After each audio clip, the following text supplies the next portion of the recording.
Look familiar?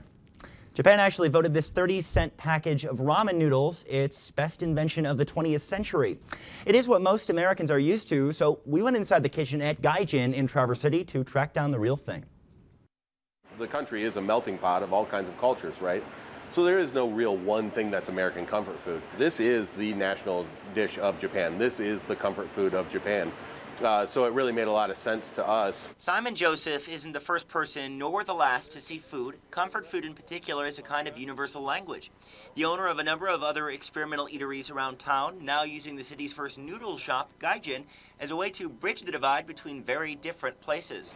There's a mushroom, a chicken, and then a tonkatsu. When a lot of people think of ramen, they think, oh, my college dorm room, you know, I had like 60 packages tucked away above my bed.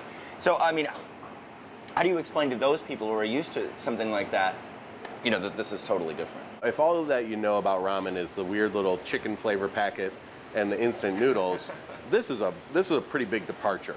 On the menu, several distinct kinds from which to choose, built on the same idea of quality. You don't have to look far to find it either. Take the pots of broth bubbling in back, or this pile of pasta, which Simon insists on making by hand using local ingredients. So every bowl of ramen starts with what's called a tare, which is kind of the seasoning of the bowl, kind of distinguishes what it is. This starts with sea salt, sake mirin, and sesame oil. Vicky's gonna add the noodles here. From there, an explosion of possibilities and a long list of very colorful, often very foreign toppings.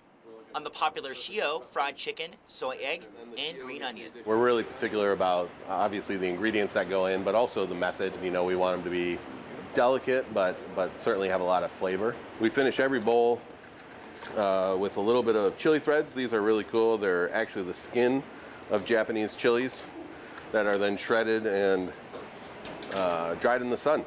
So think of it as kind of a sun-dried chili thread.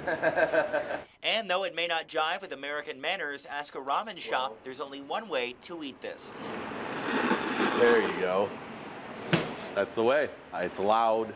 It's a little bit messy, but it's also a compliment. You know, the louder the slurping in a ramen shop in Japan, the more appreciative the guests are of the quality of the ramen. But again, it all comes down, and at the end of the day, if ramen's not your thing, that's okay too. Opt instead for something like the bao bun, battleship curry, or the crispy chicken gyoza. My goal is for our patrons and guests to be happy and to be comfortable and to really enjoy a space maybe that kind of lets them get away from their everyday life. Kanpai. You will find Gaijin on Front Street in downtown Traverse City. Check out 9and10news.com for more information, where you can also watch this story again and share it with your friends.